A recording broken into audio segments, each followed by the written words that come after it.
Welcome to Rich Planet TV. I'm Richard D. Hall. On today's show, we investigate the bizarre disappearance of 1,500 sheep from a field in Lincolnshire, which took place in September 2011. But before that, I am launching a new campaign that you can help with. It's called Tell Your MP About 7/7 and is intended to bring awareness to MPs about the reality of the 7/7 London bombings.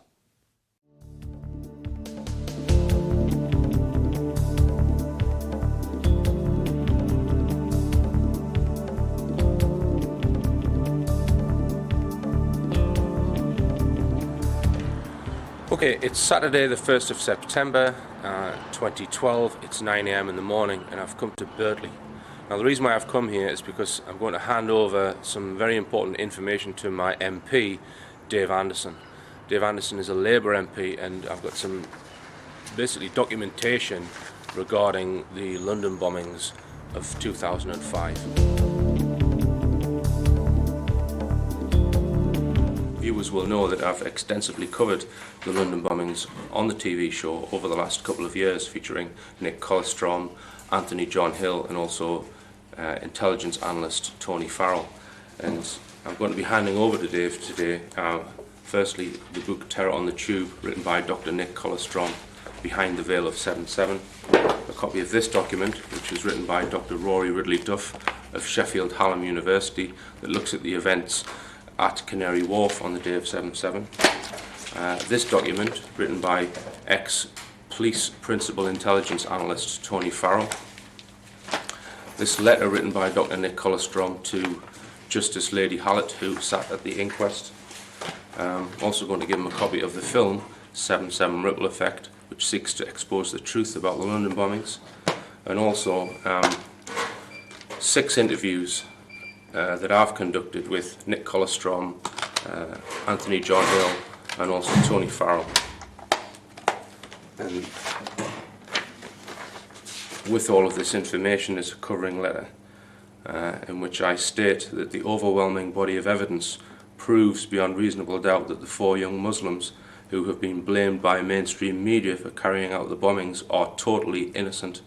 The mainstream media have grossly misreported the facts about 7/7 and are at best ill-informed and at worst complicit in the bombings. There is not one shred of evidence that would convict any of these young men, which is why under the law they are still totally innocent of any charge.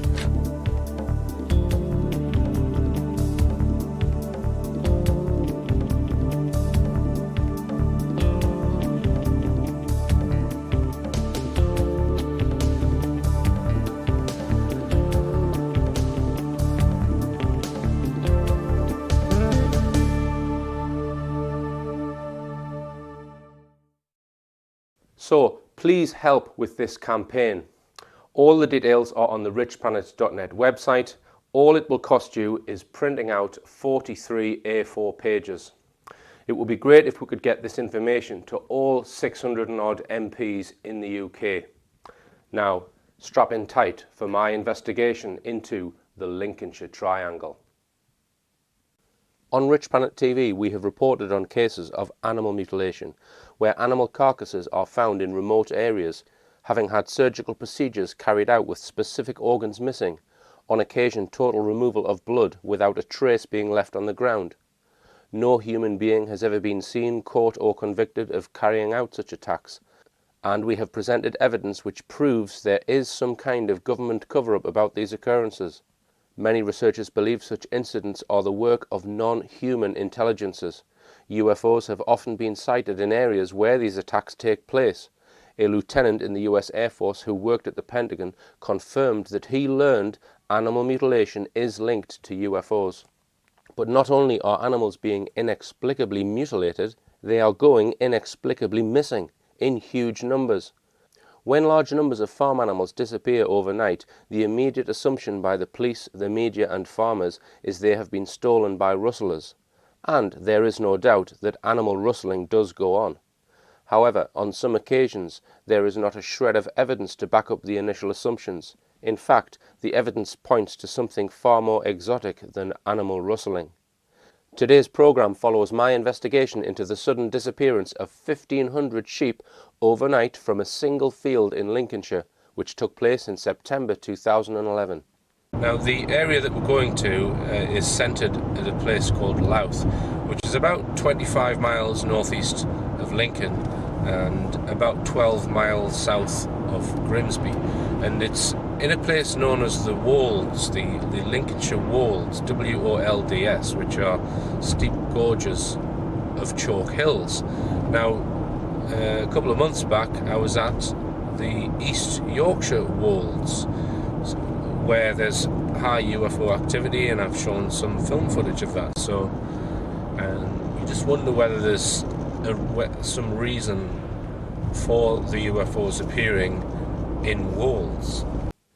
This is by no means the first time large numbers of farm animals have disappeared without explanation. In the 70s at Ripperston Farm in Wales, 158 cows disappeared from a milking shed and were found in another farmer's field. In 1980 in Todmorden, during the Alan Godfrey UFO case, cows were moved to a housing estate and then moved again to a park behind locked gates. In 2000, 390 sheep disappeared from inaccessible land on Malham Moor, reported in the Craven Herald. Also in 2000, in April, Nottinghamshire, over 1,500 sheep went missing over a period of 4 separate nights. During 3 nights, 1,268 sheep vanished from the same field, and on a 4th night, 248 in-lamb ewes vanished from a secure barn.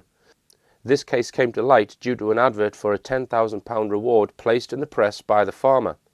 Researcher David Caton interviewed the farmer and found the circumstances of the disappearance from the barn were mind-boggling.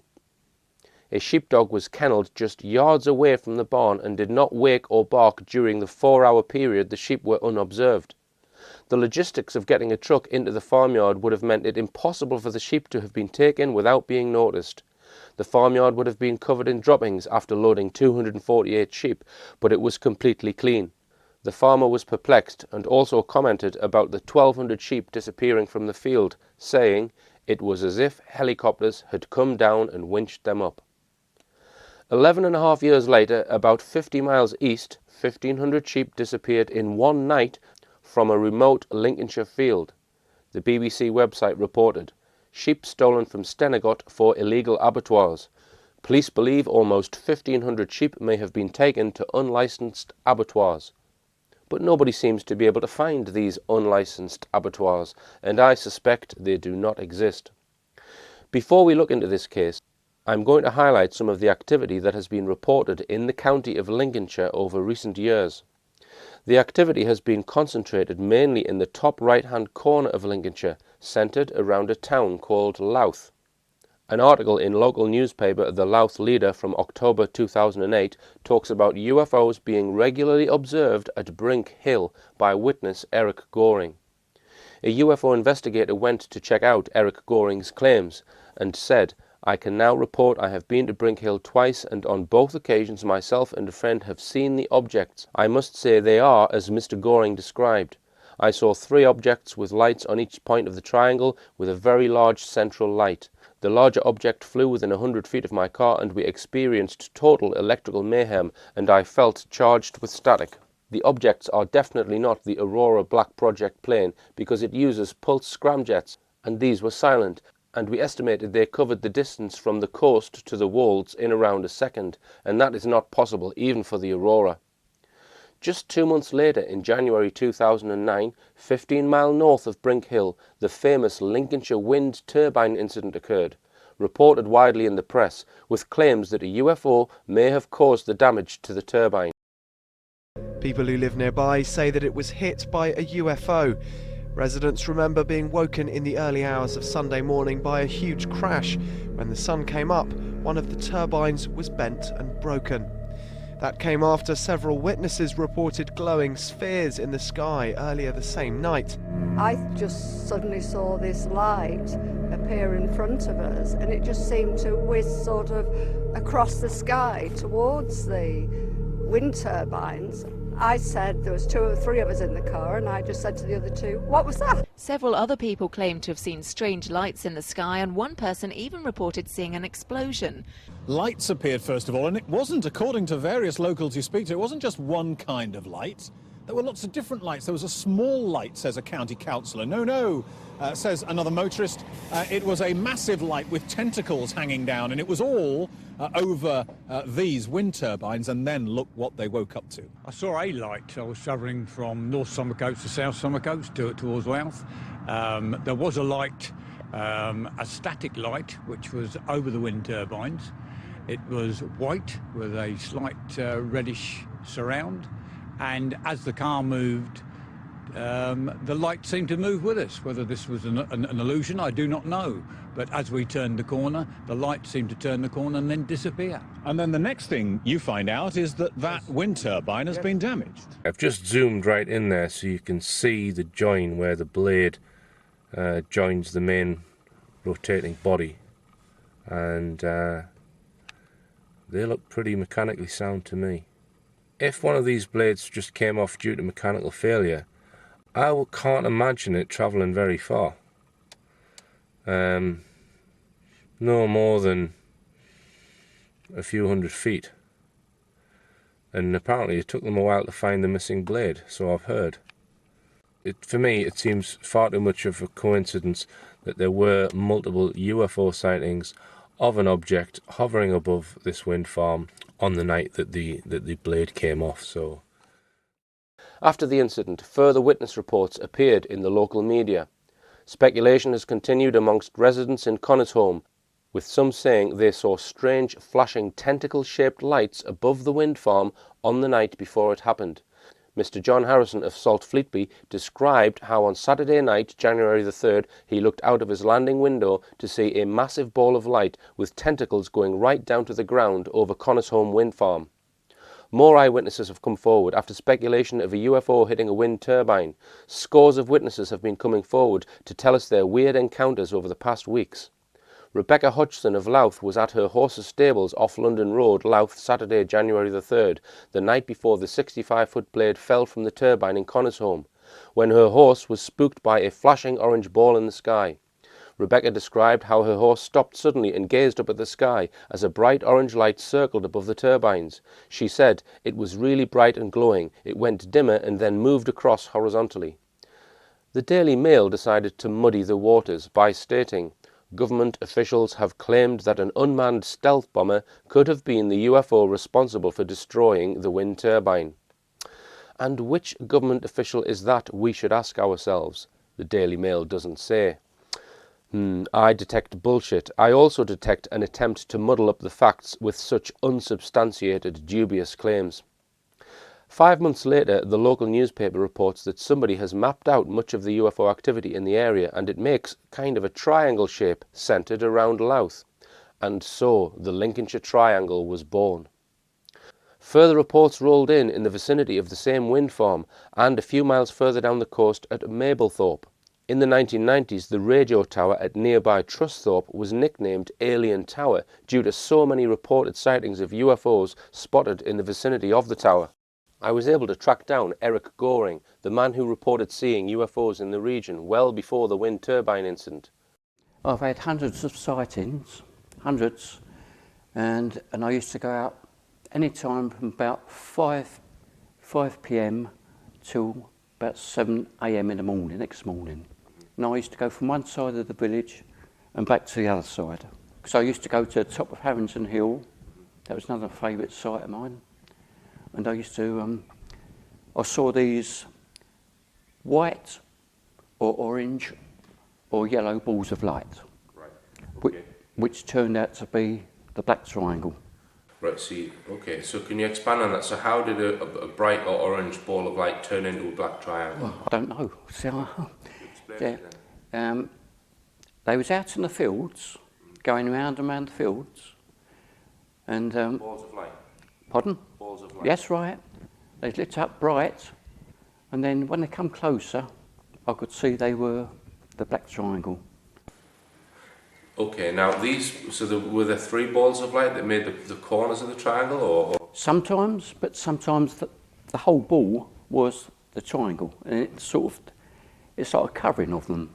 How many times would you estimate you've seen this black triangle, and what's the size of the black triangle? Right. I've seen it hundreds of times, hundreds, and I've seen up to 40 in one night. It was right above me. And what kind of size are we talking about? I'm saying they're approximately 30 foot along each flat side. Now, there's a military base at Coningsby. Do you think they're flying secret aircraft that could be sighted out of there? No way, no way. Why don't you think that? I've seen them come down to the ground at thousands of miles an hour. They come from up there, straight to the ground, and they loop out, and then they go up again. We've got nothing that can fly like that. Round about 30 foot each flat side, that's right. Okay, so that's not... It's not big, is it? Right. And the depth of them is not deep either. Right. I think there's about a dozen came down, and they come down, and they can turn around like that, Right. Yeah. and that is it. So it just shows the underneath there, top. That is the front end of it, the flat side. Okay, so you're saying it flies that way? Yeah, it flies flat first, that's right. And it floats. It doesn't fly, it floats. Sometimes you get red, sometimes it's always white. I've got a night viewer. Okay. Sees in the dark, and I couldn't see those four without this night viewer. Tell me about noise, because... No noise, no noise. Not even a swish? Or... Complete silence. And you've seen these, several of them together, yeah? I've seen up to 40. Right. I've seen up to 40. So, in the sky at the same time? 40? Yes, at the same time. When they leave, describe how that happens. Do they go out to sea? Do they go up? Do they go down? What happens? Well, they just seem to disappear. Right. And Where they are, so they don't go off in a particular direction? no, not that I've noticed. It starts off as a yellow ball, Yes, and right. then it develops into a triangle. Explain as best you can how that happens. Okay.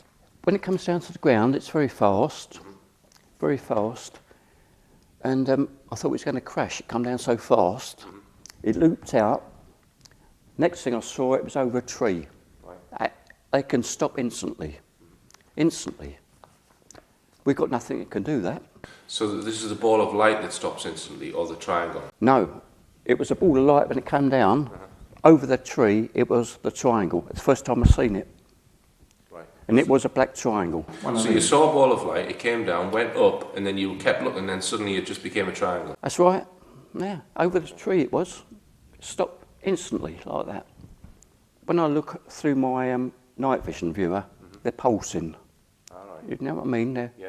But you can't see that through the naked eye? not naked eye, no. Would you, the things that you've seen, are they all of that nature, or do you see different... Like, No. For example, I'll give you an example. A guy saw what he said was an egg-shaped craft. No, I've never seen anything like that, no. Always black triangles. Right. And it was tilting from side to side like that. 180 degrees. Okay, And I stayed there till 7:40 in the morning, right. and I got my night view on it, and I could see right through it. The light was coming in right out Keep there. it in the camera. Yeah, show me where the light is coming out from. Coming right out of the corners. Right, okay. 3 corners. That's right. Fascinating. And how many people have seen that?